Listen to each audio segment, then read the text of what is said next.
खबर तफसील से पुंछ के सुरनकोट के चमरान इलाके और राजौरी के पिंगाई इलाके में दूसरे रोज भी सिक्योरिटी फोर्सेज का ऑपरेशन जारी रहा। पिंगाई इलाके में दोपहर बाद सिक्योरिटी फोर्सेज और मिलिटेंटों के बीच फायरिंग का तबादला भी हुआ, जो कि शाम 4 बजे तक जारी रहा। चमरान इलाके में भी दिन भर सर्च ऑपरेशन जारी रहा, लेकिन यहां गोलाबारी नहीं हुई। इनकाउंटर की वजह से इन इलाकों के लोगों में खौफ पाया जा रहा है।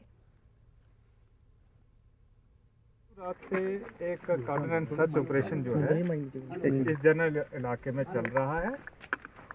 उसमें कल सुबह जो है एक पार्टी के ऊपर टेररिस्ट ने अटैक किया था। उसके बाद दोबारा एक लोकेशन में टेररिस्ट के साथ कांटेक्ट इस्टेब्लिश हुआ, लेकिन इलाके की नवीद ऐसी है कि उसमें वो कांटेक्ट जो है उसमें हमें अभी फर्दर प्रोग्रेस नहीं मिली है। Joint parties have cordon the area.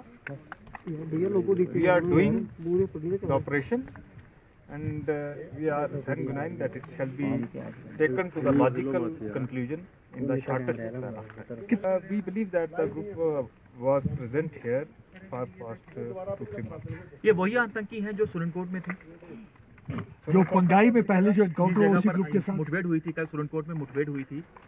ये दोनों इलाके जो हैं जहाँ पे आप कह रहे हैं कि कांटेक्ट हुआ है और जहाँ पे अटैक हुआ है, ये एक ही इलाका जो है उसकी चेन में आते हैं। क्या जंगल में हाइड आउट बनाए हुए हैं? इस किस्म से हमारे यहाँ प्रोफिलेक्टिक डिप्लॉयमेंट रहती है।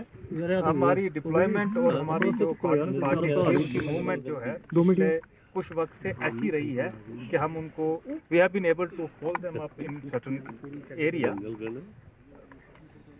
Is public supporting them because they had been able to survive for long? No, such thing. Shopian में हुए 2 मुख्तलिफ इनकाउंटर्स में 5 मिलिटेंट